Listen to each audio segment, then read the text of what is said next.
Pagbati sa ating mga viewers. Mga ka-seniors, magandang balita ito para sa inyo.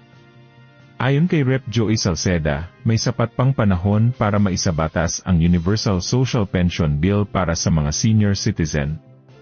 Pasado na ito sa Kamara at kasalukuyang nasa Senado sa komite ni Sen. Amy Marcos, na isa sa mga pangunahing taga-suporta nito. Layunin ng panukala na bigyan ng buwanang pensyon ang mga seniors, 500 piso para sa edad 60 hanggang 69, at 1,000 para sa 70 pataas, na may taunang pagtaas batay sa inflation. Mananatili rin ang 1,000 buwanang pensyon para sa mahihirap na seniors.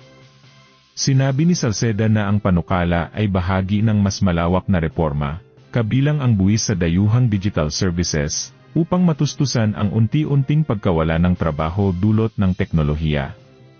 Sa halip, nais niyang masiguro na ang benepisyo ng makabagong teknolohiya ay mapakinabangan ng taong bayan. Git niya, kung isasabatas ito, ngayon na dapat gawin.